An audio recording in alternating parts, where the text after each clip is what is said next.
Assalamualaikum warahmatullahi wabarakatuh. Waalaikumsalam warahmatullahi wabarakatuh. Bismillahirrahmanirrahim. Alhamdulillahi rabbil alamin. Wassalatu wassalamu ala ashrafil anbiya'i wal mursalin, Sayyidina wa maulana Muhammadin wa ala alihi wa ashabihil mujahidin at-tahirin, amma ba'du. Saudara-saudara kaum muslimin rahimakumullah. Pada pertemuan kali ini kita akan membicarakan riwayat Nabi Adam alaihi salam. Nabi Adam diciptakan oleh Allah dari tanah dan merupakan manusia pertama serta bapa dari seluruh umat manusia. Pada saat Allah hendak menciptakan Nabi Adam, Allah berkata kepada malaikat, "Inni ja'ilun fil ardi khalifah." Aku akan menjadikan seorang khalifah di permukaan bumi. Malaikat dengan nada sedikit protes berkata, "Ataj'alu fiha may yufsidu fiha wa yasfiku ad-dima wa nahnu nusabbihu bihamdik wa nuqaddisu lak." Tuhan, apa perlunya engkau ciptakan seorang khalifah di permukaan bumi? Kelak kalau mereka berkembang biak, kerjanya hanya akan melakukan kerusakan, menumpahkan darah, saling bermusuhan satu sama lain. Sedangkan kami, kata malaikat, sudah cukup bertasbih memuji kebesaranmu. Allah kemudian menjawab, "Inni a'lamu ma la ta'lamun." Aku lebih tahu tentang apa yang kalian semua tidak mengetahuinya.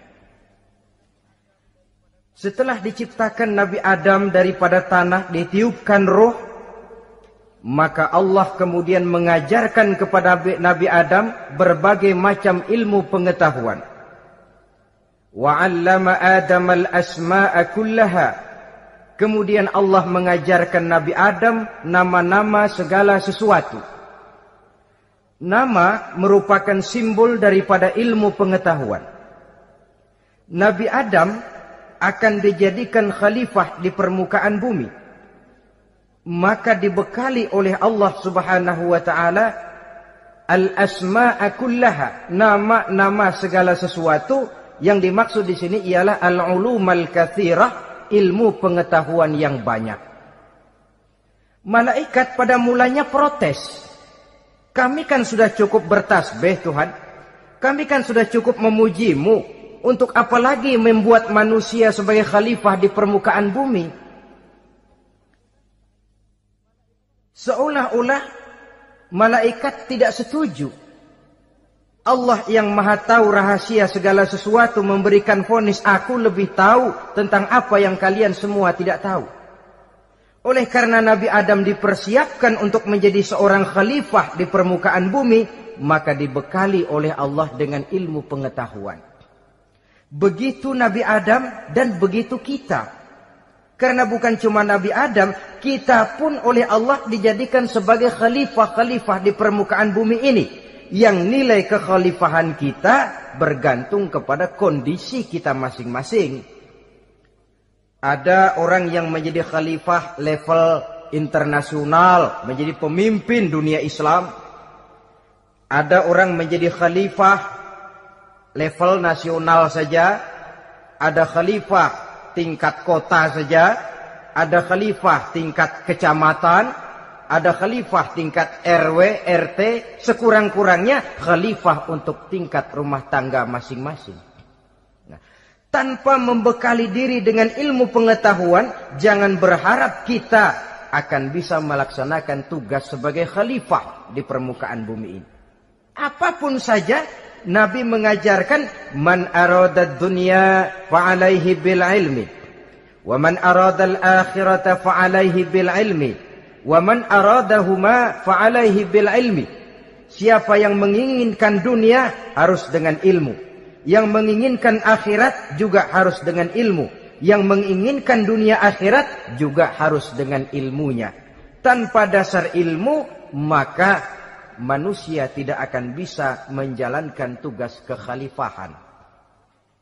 Setelah diajarkan Adam nama segala sesuatu, dikonfrontir, dihadapkan dengan malaikat. Hei malaikat, kalau tadi kamu bilang buat apa perlunya menciptakan khalifah? Nih bentuknya.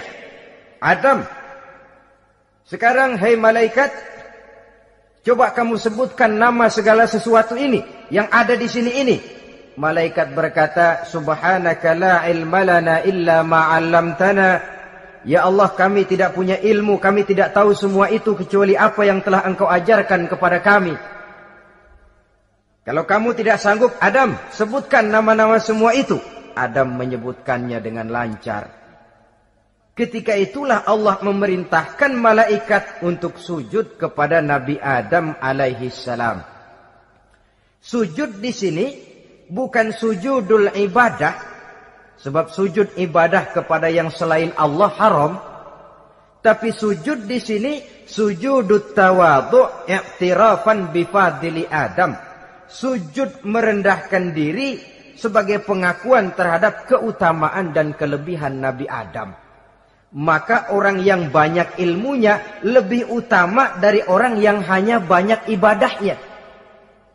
Bahkan iblis lebih takut kepada orang alim yang sedang tidur daripada orang goblok yang lagi ibadah. Model ini diceritakan dalam Ihya-nya Imamul Ghazali. Iblis masuk ke masjid mau menggoda orang lagi sholat. Sudah masuk di pojok masjid, dia lihat orang lagi tidur. Ngacir iblis keluar, cepat benar. Pucat mukanya. Ketemu di jalan sama temannya. Kenapa lari, Mas?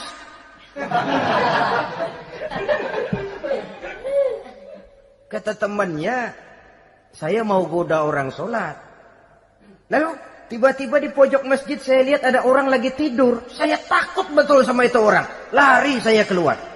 Loh, sama yang sembahyang sampean nggak takut, kok sama yang tidur takut bagaimana? Yang tidur itu orang alim. Yang lagi sembahyang itu orang goblok. Oh, godain orang goblok, saya colek juga dia lupa sembahyang. Tapi orang alim ini saya takut betul. Lah kalau diukur dengan malaikat waktu itu Nabi Adam, ibadahnya lebih banyak malaikat, jelas. Sudah bertasbih, sudah bertahmid malaikat. Nabi Adam baru diciptakan. Tapi kenapa Allah perintah malaikat sujud kepada Adam? I'tirafan bifadili Adam. Keutamaan Nabi Adam. Pantas untuk diserahi tugas sebagai khalifah mengatur kehidupan di muka bumi. Kalau malaikat yang jadi khalifah di dunia ini, nggak rame dunia. Coba, malaikat, material, harta nggak perlu. Seksual nggak perlu. Dunia ini hambar. Justru dunia ini menjadi ramai setelah manusia diberikan fungsi sebagai malaikat, sebagai khalifah oleh Allah Subhanahu wa taala. Saudara-saudara kaum muslimin rahimakumullah, setelah nyata kelebihan Nabi Adam, maka Allah perintahkan Nabi Adam tinggal di surga dengan segala kenikmatan yang ada di dalamnya. Tapi lantaran sendirian, kesepian Nabi Adam ini. Allah Maha Tahu, maka diciptakannya pasangannya, yaitu Siti Hawa dari tulang rusuk yang sebelah kiri. Sehingga Nabi pernah pesan begini, Istausu bin nisa fa innahunna khuliqna min dhil'in. Hati-hati kamu ngadepi perempuan. Yang tolong dengar nih yang laki-laki, yang perempuan belaga budak aja dulu lah. Hati-hati kamu ngadepi perempuan. Fa innahunna khuliqna min dhil'in, karena perempuan diciptakan dari tulang rusuk sebelah kiri. Apa watak tulang rusuk? Tulang rusuk itu kan bengkok. Perempuan tuh begitu, didiemin aja bengkok terus, dikerasin patah.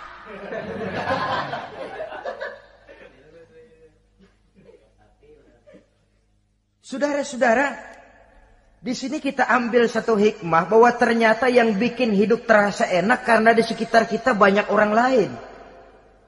Bodoh manusia kalau dia merasa bisa hidup sendirian. Tinggal di tengah kampung tapi gayanya gaya orang tidak mau kenal dan tidak mau tahu sama tetangga. Jangankan di dunia, di sorga saja Nabi Adam karena sendiri, kesepian.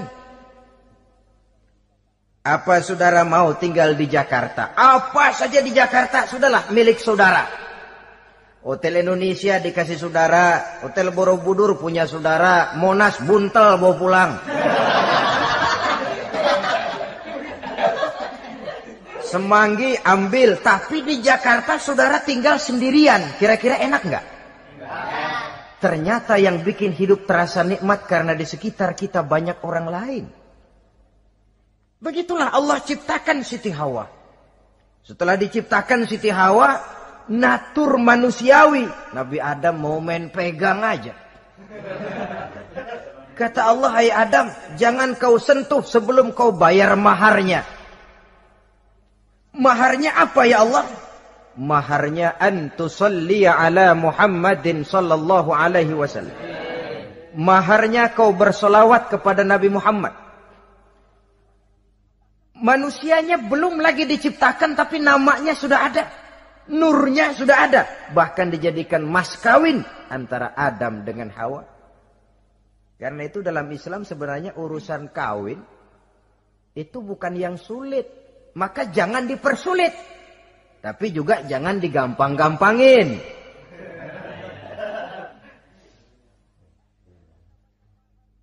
Artinya yang namanya mahar ini, walaupun cuma sebentuk cincin besi kalau orang sangat tidak mampu. Bahkan dengan mengajarkan Fatihah saja sah sudah. Saya terima nikahnya Fulanah binti Fulan, dengan mas kawinnya saya ajarkan dia surah Fatihah. Kalau memang kere betul, tidak punya apapun, sah sudah itu. Agama ini mudah, karena itu jangan dipersulit, tapi juga jangan digampang-gampangin. Setelah itu Allah memerintahkan, ya Adam uskun anta wa zawjukal jannah. Hai Adam, kau dan istrimu tinggallah dalam surga. Wa kula minha ragadan haitsu syi'tuma. Segala makanan yang ada di dalamnya boleh kau makan. Pakaian yang aneka warna boleh kau pakai. Nikmati seluruh fasilitas yang ada di surga ini. Cuma atu aja Adam. Yang lain boleh dah. Mau ngapa pakai atu aja jangan. La taqraba hadhihi syajarah. Jangan kamu dekati pohon khuldi itu. Dekat saja jangan. Apalagi sampai metik. Jangan Adam. Saudara, ma'asyiral muslimin, itulah watak manusia. Kalau ada 10 persoalan, yang 9 boleh, yang 1 tidak boleh, yang tidak boleh yang bikin dia penasaran. Gue pengen tahu ngapa kagak boleh sih. Timbul penasaran.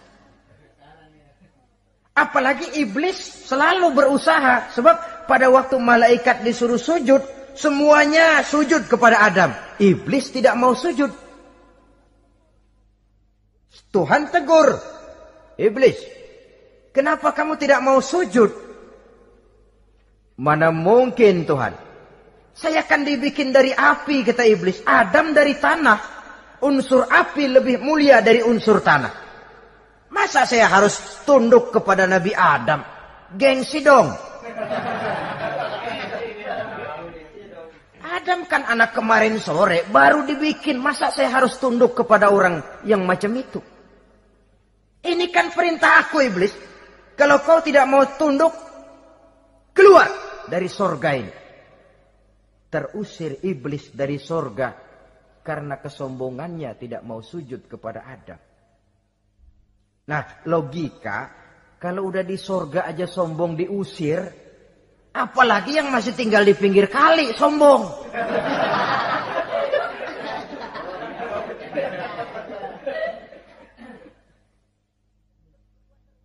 Tapi sejak peristiwa terusirnya itu, iblis bikin proklamasi.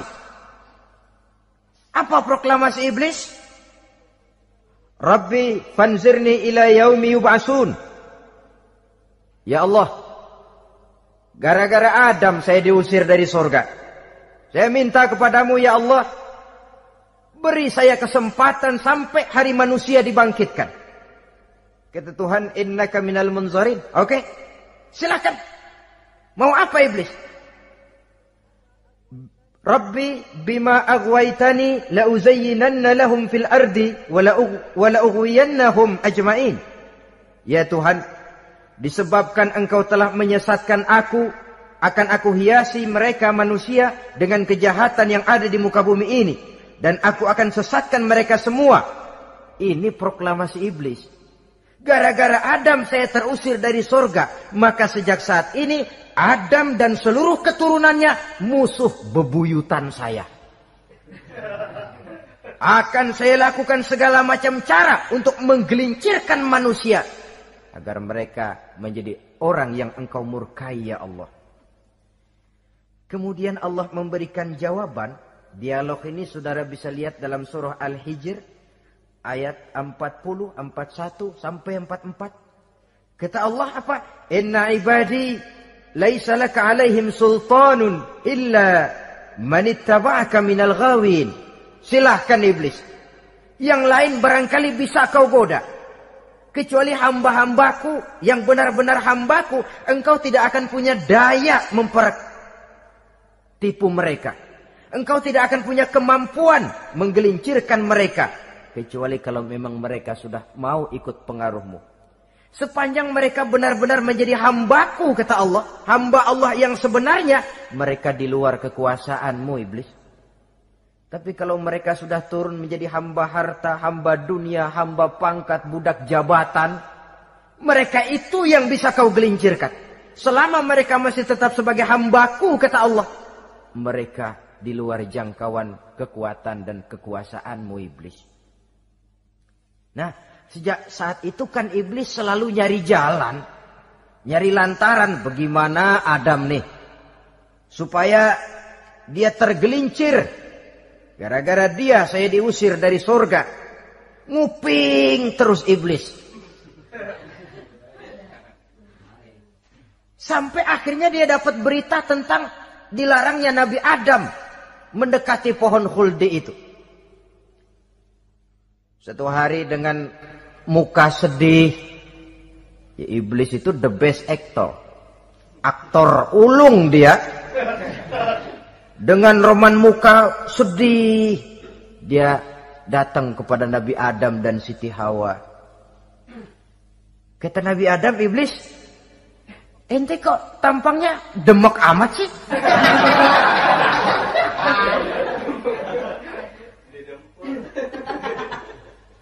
Kenapa begitu sedih? Adam, saya sebenarnya tidak ada yang bikin saya sedih.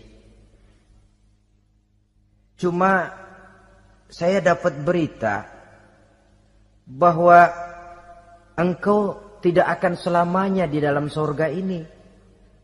Wah Adam, kalau engkau bisa tetap tinggal di surga bersama istrimu, alangkah bahagianya saya, kata iblis. Tapi saya dapat kabar ente nggak bakalan lama-lama di surga. Buktinya ente dilarang makan buah khuldi. Khuldun artinya kekal. Kalau kau makan buah itu, kau akan kekal di surga Adam. Tuhan nggak pengen, makanya dilarang. Wa qasamahuma inni lakuma laminan nasihin. Untuk memperkuat omongannya, sumpah si iblis. Bener Dam, saya sih ngomong cuma buat kepentingan ente. Saya sayang sama ente. Yang tahu cuma saya dah. Bicaranya seolah-olah untuk kepentingan Nabi Adam. Sebenarnya tujuannya tidak lebih menjerumuskan Nabi Adam. Begitu iblis zaman dulu, zaman Adam. Dan begitu iblis zaman sekarang. Seolah-olah bicaranya untuk kepentingan umat Islam. Tapi sebenarnya tujuannya ngelecehin. Memperdayakan umat Islam. Dia bilang kepada Adam, saya sih cuma ngasih saran Adam, kalau ente pengen selamanya di surga, petik aja tuh buah. Pokoknya beres dah. Itu si Tuhan ngelarang aja bohongin doang lo. Supaya kau dan istrimu tidak lama-lama di surga, maka dilarangnya kau memakan buah khuldi itu. Udah, embat aja. Saudara-saudara, tipu daya iblis ini bisa kita baca dalam surah Al-A'raf ayat 20 sampai ayat 22. Nabi Adam tergoda, ditambah oleh bujuk rayu Siti Hawa. Nabi Adam yang setengah hati itu akhirnya terpancing betul. Sebab itu perempuan, walaupun peranannya tidak begitu kelihatan, tapi memang sangat menentukan. Tidak ada seorang suami bisa sukses jadi apapun dia tanpa peran serta istrinya. Karena itu sebagai muslim, kita punya teman hidup dan kita punya lawan hidup. Siapa teman hidup kita? Dalam arti sempit, teman hidup kita istri. Kalau dia istri tentu suami yang taat kepada Allah dan Rasulnya. Dalam arti luas, teman hidup kita ialah setiap muslim. Setiap orang yang pandangan hidupnya sama dengan kita. Itu teman hidup. Lalu lawan hidup kita siapa? Lawan hidup kita secara mutlak iblis dalam segala bentuknya. Iblis yang berbentuk halus, ini ngusirnya rada lebih gampang. Konon ya, iblis setan itu kalau dengar orang azan kan lari. Takut dia, dibacakan bismillah, minggir. Yang sulit diusir ini iblis yang berbentuk manusia. Diazanin nyengir.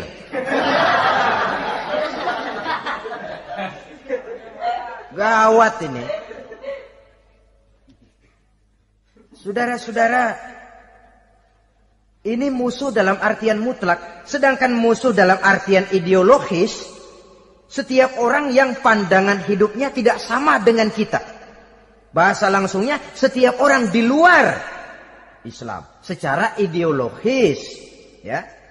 Adapun secara manusiawi, kita tetap toleransi, saling menghormati, setuju dalam perbedaan pendapat, kembali kepada prinsip lakum dinukum.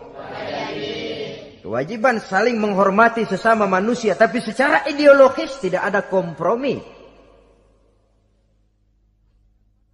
Begitulah Nabi Adam tergoda. Dan begitulah iblis selalu menggoda keturunan-keturunan Nabi Adam sampai kepada kita sekarang ini. Tiap kali kita hendak melakukan berbagai kebaikan, iblis ini mulai bisik, kasa, kusuk, kesek. Saudara tadi dari rumah mau berangkat niat dengerin ceramah macam ini. Apa dikira iblis enggak? Wah, gatal iblis. Kata iblis, alah jangan bertingkah lah dengerin ceramah. Ceramah mah urusan 70 ke atas. Ente masih muda. Berjuang kita. Jihad, bismillah. Tidak, saya mau dengar ceramah. Berangkat kita ke tempat ini. Sampai di sini apa dikira iblis diam? Enggak. Dia bisikin lagi. Iya. Lo hadir ke sono dah. Cuma nyampe sono lo ngomong aja ngomong dah. Ustadz mah jangan didengerin. Ngomong aja udah. Perang lagi jihad. Saya nggak mau ngomong. Mau dengerin betul-betul. Kata iblis, iya lo dengerin dah, jangan ngomong, cuman pules.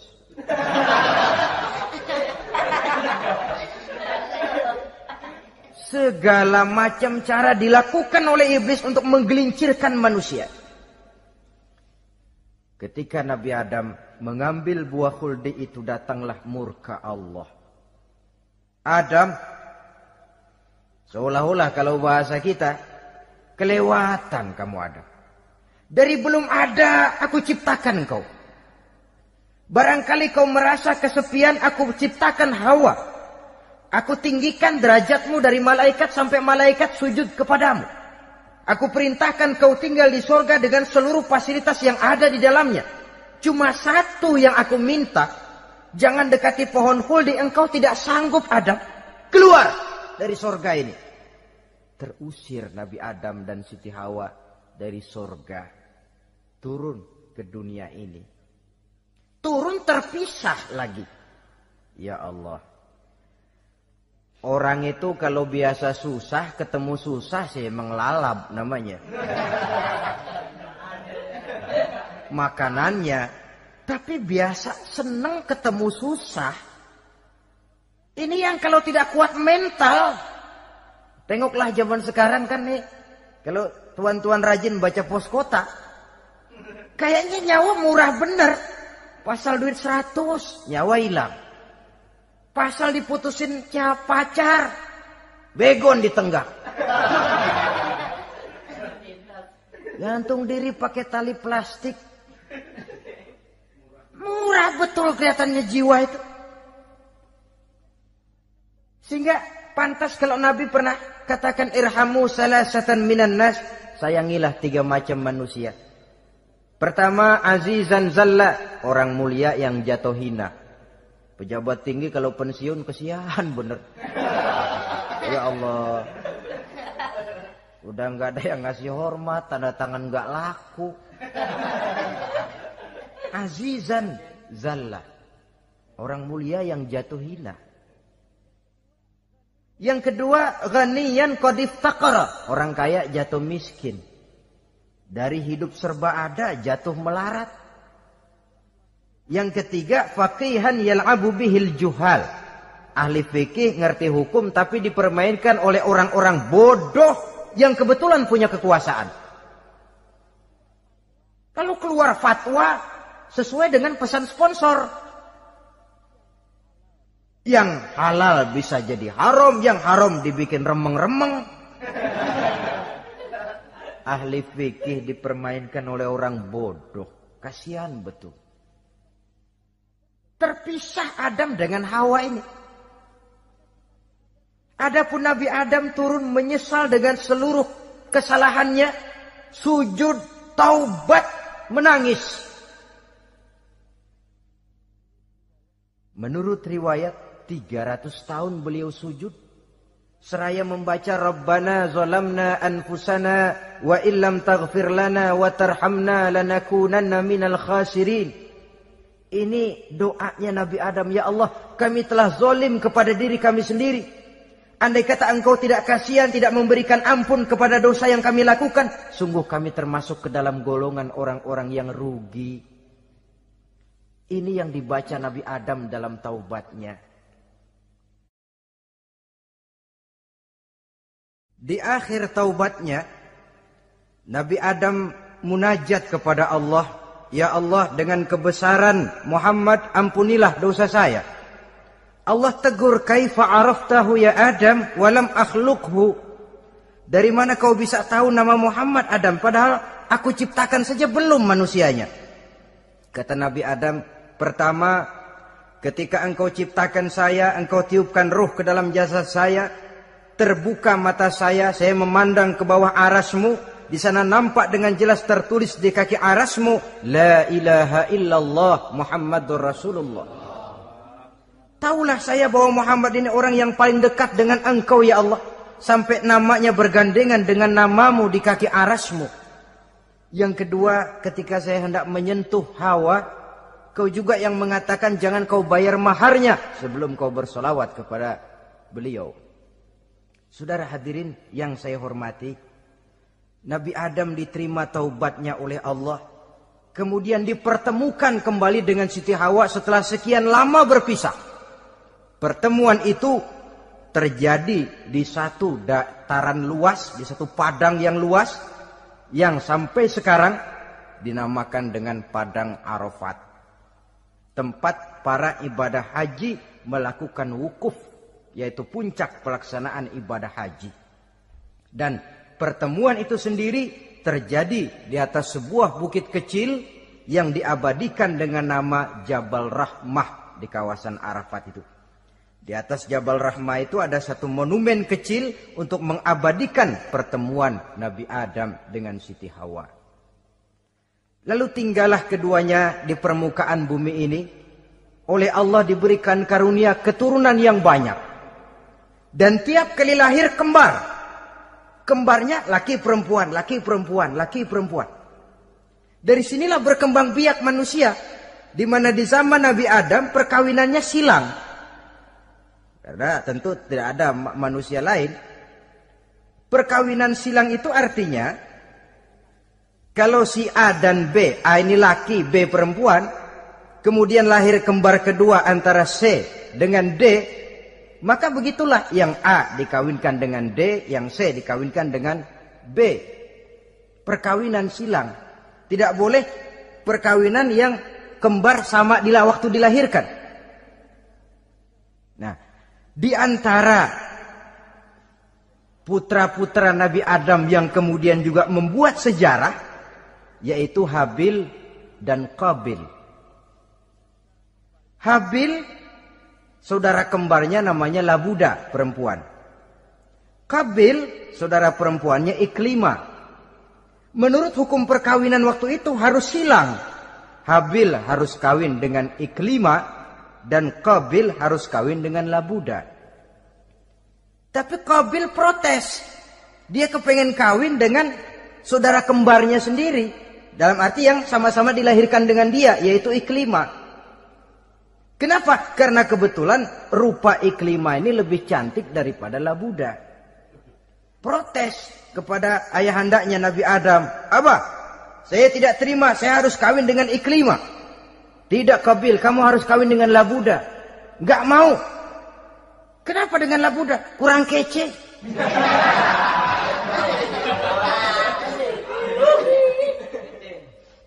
Bertengkar, Nabi Adam tidak berhasil menyelesaikan, lalu diserahkan saja kepada Allah. Kata Allah begini saja, bikin korban, kamu berdua, Habil, Qabil. Siapa yang korbannya aku terima, dia boleh kawin sama Iklimah. Ternyata korban yang diterima adalah korbannya Habil. Jadilah Habil kawin dengan Iklimah, tapi Qabil tidak puas. Dendam kesumatnya timbul, iblis ngilikin. Kresek. Akhirnya dibunuh saudaranya Habil ini. Inilah sejarah pembunuhan pertama dalam kehidupan manusia. Qabil membunuh Habil. Habis dibunuh bingung. Bagaimana naruhnya ini mayat? Allah lalu memberikan petunjuk. Dalam Al-Maidah ayat 31 itu dijelaskan. Ada burung gagak berantem sama burung. Yang satu mati. Nah, oleh yang masih hidup, tanah ini dicakar-cakar sama kakinya dan sama paruhnya. Sehingga berbentuk lubang, bangkai saudaranya itu dimasukin ke lubang itu lalu diuruk lagi pakai tanah. Oleh cakar kakinya dan paruhnya itu. Sehingga Qabil, cara ini bisa. Itulah sejarah penguburan pertama dalam perkembangan manusia. Oleh karena itu, Nabi memberikan penjelasan, man sanna sunnatan hasanatan falahu ajruha wa ajru man amila biha wa fi riwayatin wa ajru man tabi'aha. Siapa orang yang melakukan satu kebajikan, dia akan mendapat pahala dan pahala dari orang-orang yang mengikuti kebaikannya. Misalnya saudara membentuk pengajian. Ramai pengajian saudara. 1000 orang yang datang ngaji, 1000 orang saudara dapat pahala. Sponsor kebaikan. Sebaliknya, wa man sanna sunnatan sayyi'atan falahu ismuha wa ismu man amila biha, ay wa ismu man tabi'aha. Siapa yang memulai suatu kejahatan, dia akan mendapat dosa dan dosa dari orang-orang yang melakukan atau mengikuti kejahatannya. Umpamanya saudara mengadakan pesta. Lalu dalam pesta itu terjadi segala macam maksiat. Maka seluruh maksiat yang terjadi malam itu di tempat itu, saudara ikut dapat dosanya. Kenapa? Sponsor. Tiap kali ada pembunuhan, Qabil dapat andil dosa. Kenapa? Sponsor. Tapi kalau 2 orang muslim, ini masalahnya Habil nggak ngelawan kan, dibunuh. Tapi kalau 2 orang muslim berkelahi, kata Nabi apa?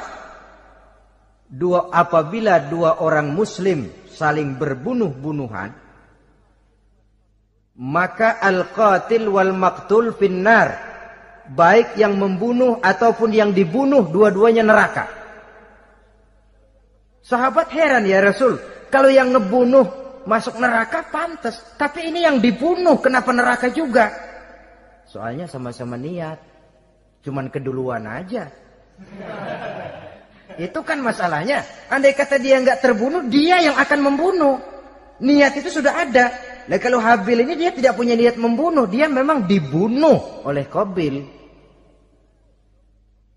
Saudara-saudara kaum muslimin rahimakumullah. Lalu dari situlah berkembang biak keturunan Nabi Adam alaihi salam. Sehingga dengan demikian bisa kita katakan sebagai satu konklusi. Pertama, bahwa manusia adalah makhluk Allah yang menempati kedudukan tertinggi. Dan berasal dari Nabi Adam sebagai manusia pertama. Dengan malaikat sekalipun manusia sebenarnya lebih tinggi. Kapan? Kalau dia tetap benar-benar sebagai hamba Allah. Yang membekali diri dengan ilmu pengetahuan.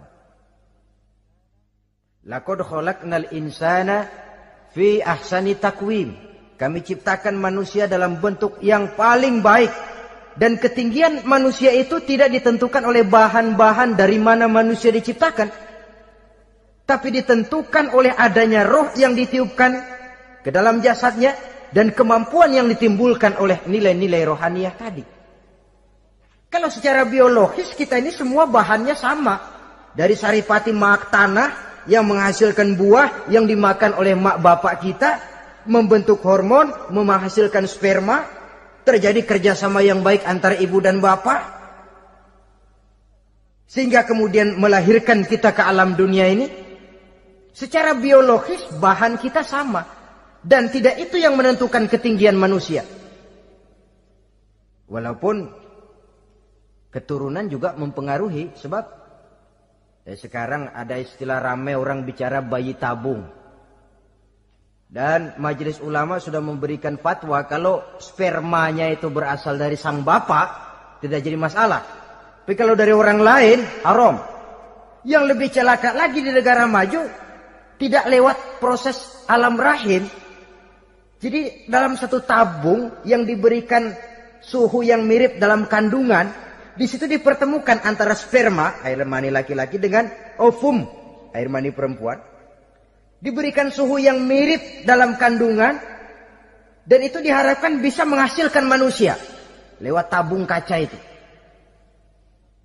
Saya tidak sanggup bayangkan kalau sekarang orang tanya usul asal-usul kita, kan kita masih enak jawab. Kamu anak siapa? Oh, bapak saya Fulan, ibu saya Fulana. Oh, kenal saya. Tapi manusia yang akan datang kalau proyek ini berhasil, bapakmu siapa? Enggak tahu, saya dulu keluar dari tabung, Pak. Rendah betul martabat manusia. Sama saja dengan ada perempuan pernah protes, Pak, Islam itu enggak adil katanya. Kenapa? Masa dalam Islam laki-laki boleh kawin lebih dari satu, tapi perempuan enggak boleh kawin lebih dari satu. Supaya sama-sama adil, boleh dong perempuan punya laki lebih dari satu. Saya bilang, justru disitulah Islam itu hendak menjaga martabat manusia. Kalau seorang suami punya istri empat-empatnya lalu hamil, bapaknya jelas. Tapi kalau perempuan satu punya suami 4 lalu hamil, bapaknya yang mana ya?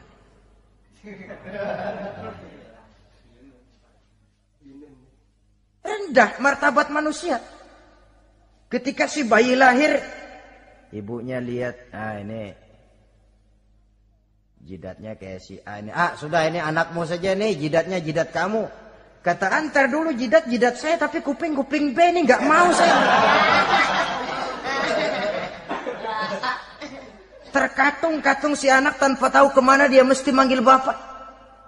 Ibu daftarin anak ke sekolah, Pak Guru tanya lagi, ini bin siapa Bu? Bingung lah, udah tulis Bu, bin rame-rame.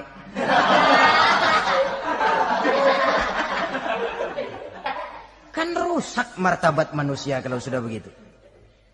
Justru Islam ini menjaga ketinggian martabat manusia. Jadi manusia itu fi ahsani taqwim. Kapan? Kalau dia bisa menjaga kehambaannya di hadapan Allah dengan melaksanakan fungsi sebagai khalifah di permukaan bumi. Tapi bila dia sudah tidak lagi menjadi hamba Allah, tidak lagi berfungsi sebagai khalifah, dia sudah masuk summa radadnahu asfala safilin. Kami kembalikan ke tempat yang paling rendah, lebih rendah dari binatang sekalipun.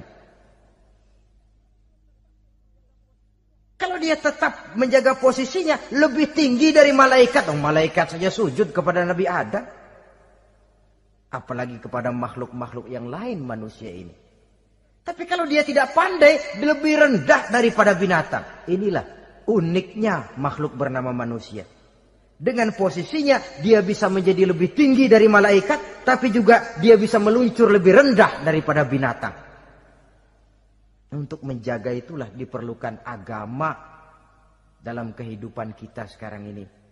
Bukan cuma sebagai lipstick, tapi sebagai pedoman, sebagai way of life yang akan mewarnai cara kita berpikir, state of mind, rule of thinking, cara kita memandang kehidupan ini diwarnai oleh nilai-nilai agama. Dengan demikian, maka manusia bukan keturunan kera. Sebab ada satu teori, namanya teori evolusi, yang disampaikan buat pertama kali oleh Charles Darwin. Dia mengemukakan teori bahwa perkembangan kehidupan sesungguhnya di dunia ini menunjukkan mata rantai yang utama melalui apa yang dia namakan seleksi alamiah. Mula-mula dari ikan melalui seleksi ke amfibi, dari amfibi ke reptil, dari reptil ke mamalia, dari mamalia ke mamalia kecil, dari mamalia kecil ke primat, dari primat ke monyet, dari monyet menjadi Homo erectus. Ini teori Darwin. Tapi dia tidak jelas-jelas mengatakan bahwa manusia keturunan monyet, hanya seketurunan. Seketurunan kan tidak berarti keturunan. Begini saja. Toyota Kijang sama Toyota Corolla itu seketurunan. Tapi Corolla dengan Kijang kan lain. Cuma seketurunan. Dalam arti sumbernya sama. Makhluk yang tidak tahan seleksi alam, oleh udara yang sangat dingin, perkembangan cuaca yang sangat panas, gempa bumi dan sebagainya, seleksi alam dia namakan, hilang, musnah dari peredaran.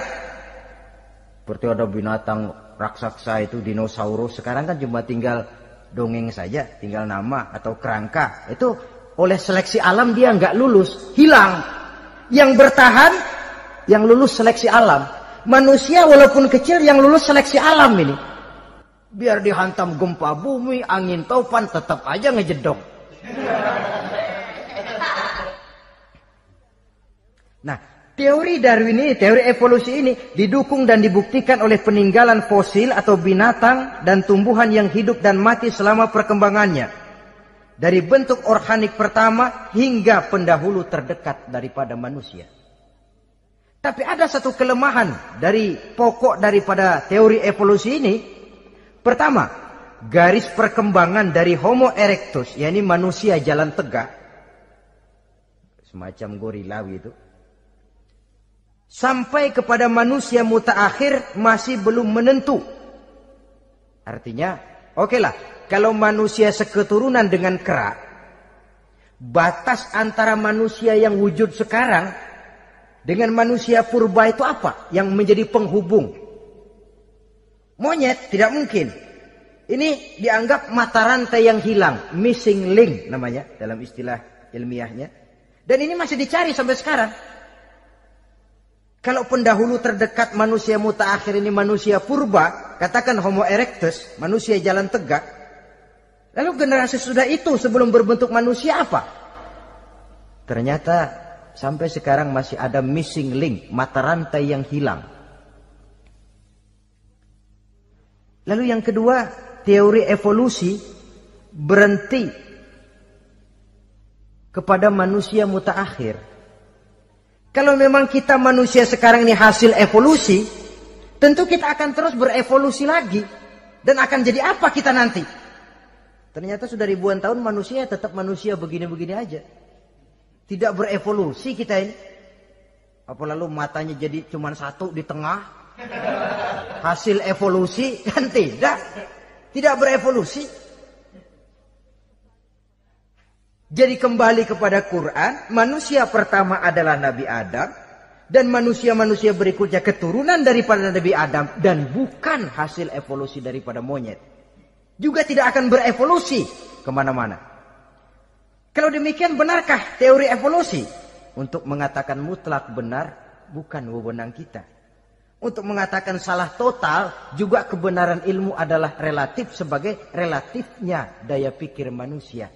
Di samping dia harus membuktikan kebenarannya, maka kebenaran ilmiah adalah kebenaran yang relatif dan temporer. Contoh kecil saja. Dulu orang berteori bahwa bagian yang terkecil dari suatu benda namanya molekul, kan begitu? Molekul ini nggak bisa dibagi-bagi. Bagian yang paling kecil dari suatu benda namanya molekul. Ilmu terus berkembang. Ternyata molekul sebenarnya terdiri daripada atom. Atom itulah bagian terkecil dari suatu benda yang nggak bisa dibagi-bagi lagi. Nah, berubah sudah teori pertama. Tidak jadi molekul sekarang, atom. Belakangan rupanya atom masih tersusun dari partikel-partikel. Partikel inilah bagian yang terkecil dari satu benda. Berubah lagi sudah. Dan tidak mustahil akan ada penemuan bahwa partikel pun masih bisa dibagi-bagi lagi. Begitu juga dengan teori evolusi ini. Sehingga beberapa ahli semacam Dr. Charles Oxnard, Dr. Jane Paul Hallett dari Chicago dan California, mereka sudah membantah teori evolusi ini. Namun masalah paling pokok dari kita ialah kita diciptakan oleh Allah berasal dari Nabi Adam alaihi salam. Nabi Adam diciptakan dari tanah. Dan kita bukan hasil dari evolusi, juga tidak akan berevolusi. Nah, lalu kepada makhluk bernama manusia diberikan fungsi sebagai khalifah di permukaan bumi ini. Ini yang dulunya malaikat protes. Sebagai khalifah, tugas kita apa? Khalifah Allah di muka bumi. Menerjemahkan sifat Allah sesuai dengan batas-batas kemanusiaan kita. Allah Maha Pengasih. Berusahalah kita pengasih kepada makhluk sesuai dengan batasan manusiawi kita. Allah Maha Menolong. Ringan tanganlah kita menolong orang yang memerlukan sesuai dengan batas kemampuan kita. Fungsi khalifah. Untuk bisa berfungsi sebagai khalifah secara baik, kita harus mempunyai modal yang dinamakan ilmu pengetahuan. Dan Islam sangat menggalakkan itu. Jauh dulu 14 abad yang lalu, dari desa kecil yang bernama Mekah yang peta belum muat, orang di dunia belum kenal, sudah keluar seruan utlubil ilma walau bisin, tuntutlah ilmu walaupun di negeri Cina. Ngomong Cina di Mekah, padahal Mekah waktu itu belum masuk peta, belum dikenal orang. Sudah ada revolusi ilmu dan budaya. Belajar walaupun harus nyebrang ke negeri Cina. Lalu ada lagi misalnya allimu auladakumus sibahata warrimayah, kata Nabi. Ajarkan anakmu renang dan lempar lembing, lempar cakram, olahraga. Satu tanda Islam agama masa depan. 14 abad yang lalu di Saudi Arabia, Nabi mengajarkan ajari anakmu berenang. Kalau Islam agama untuk orang Arab saja, mau berenang di pasir. Tapi wawasan pandangannya luas. Bahwa Arab sebagian besar memang Islam, betul. Tapi Islam bukannya Arab, itu juga jelas. Sepanjang kita masih menjadi khalifah Allah, maka sepanjang itu kita fi ahsani taqwim. Nah, sebagai khalifah Allah kita bertugas membudidayakan alam ini. Kita kadang-kadang terlalu. Ada ayat, wa ma min dabatin fil ardi illa 'alallahi rizquha. Semua yang melata di muka bumi dijamin rezekinya oleh Allah. Ayat itu betul. Hak karena datang dari Allah. Bahwa rezeki disediakan di muka bumi memang. Tapi rezeki itu tidak turun begitu saja laksana jatuhnya embun di waktu pagi. Kita harus berusaha. Dan usaha manusia mencari rezeki lain dengan ayam. Kalau ayam dari tahun atu. Nyari rezekinya tuh modalnya cuma ceker patok. Coba. Dari tahun 1 ayam, asal punya ceker, punya patok, sudah dapat rezeki dia. Nggak perlu masuk TK, SD, SMP. Tapi manusia cari rezeki, apalagi zaman sekarang. Persaingan hidup tajam, lapangan kerja sulit, tensi ekonomi tinggi. Masuk sekolah urusan, tamat sekolah urusan. Kadang-kadang dilema juga. Masuk perguruan tinggi negeri sulitnya setengah mati kayak onta masuk ke lubang jarum. Masuk perguruan tinggi swasta yang favorit biayanya selangit. Artinya tanpa membekali diri dengan ilmu, keahlian, skill, kemampuan, fungsi sebagai khalifah sulit untuk bisa kita laksanakan. Saudara-saudara kaum muslimin yang berbahagia. Kalau fungsi khalifah ini mampu kita laksanakan, iblis putus asa sudah. Sebagai khalifah di satu pihak kita menyembah hanya kepada Allah, di lain pihak kita membudidayakan alam ini. Ada apa sih di perut bumi? Minyak, gas, timah, emas. Ada apa sih di lautan? Pelajari lewat oceanografi, membudidayakan alam. Air sungai supaya arusnya nggak mengalir mubazir, ada manfaatnya, bisa menimbulkan energi yang menghasilkan tenaga listrik, bisa mengairi persawahan, irigasi. Bikin apa? Bikin dam, membudidayakan alam. Tapi juga mengislamkan budidaya itu. Bahasanya mengkulturkan natur, mengislamkan kultur. Membudidayakan alam dan mengislamkan budi dan budaya manusia ini. Sehingga apapun yang kita kelola dari alam ini nantinya akan untuk menunjang tugas sebagai khalifah, sujud kepada Qadhi Rabbul Jalil. Saudara-saudara, maka bersyukur kita oleh Allah dijadikan manusia. Tidak pesan, terima beres, cantik. Dari segi biologis maupun psikologis, tidak ada makhluk secantik manusia. Dibekali dengan agama di samping akal. Sehingga agama membimbing akal agar sampai kepada kebenaran yang hakiki. Kita sebagai keturunan Nabi Adam memegang fungsi khalifah. Jadi jangan main-main loh, kita ini turunan Nabi, betul ini. Saudara-saudara yang hadir semua di depan saya ini, termasuk saya, kita gini, turunan Nabi kita ini. Nabi Adam. Jangan main-main loh, turunan Nabi gini-gini. Nabi Adam. Sayang kalau posisi yang tinggi kita tidak melaksanakan fungsi yang tinggi. Sayang betul. Sebab itu manusia harus adil kepada dirinya dalam arti menjaga diri dari sesuatu yang bisa menghancurkan ketinggiannya dalam pandangan Allah. Jadi kalau kita sudah lemparkan diri ke meja judi, hanyutkan diri ke tempat mabuk, hancurkan diri di tempat maksiat, itu sudah tidak adil kepada diri sendiri. Tidak bisa menjaga ketinggian yang diberikan Allah kepada kita. Dikasih baju bersih, dicemplungin di comberan, diinjek-injek lagi.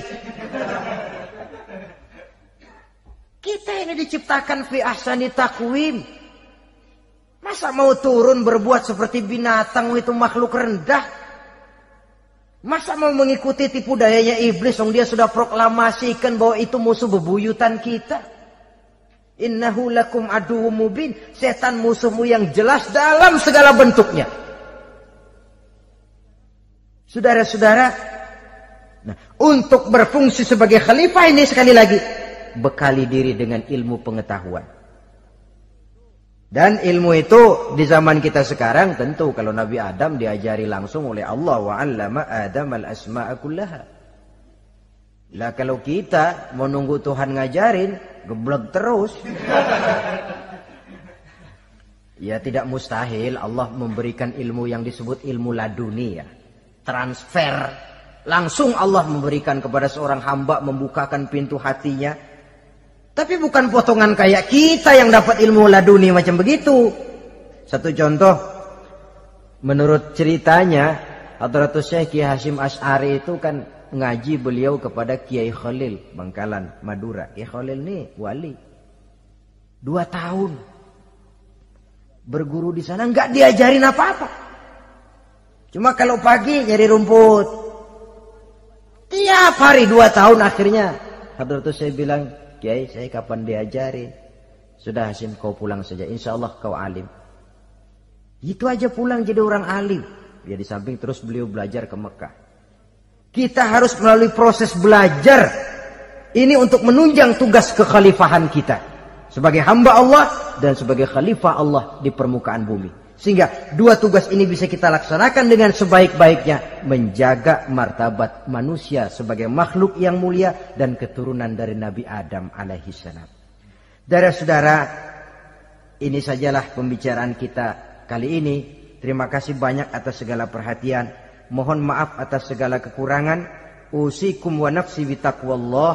Aqulu qauli hadza. Wassalamu alaikum warahmatullahi wabarakatuh.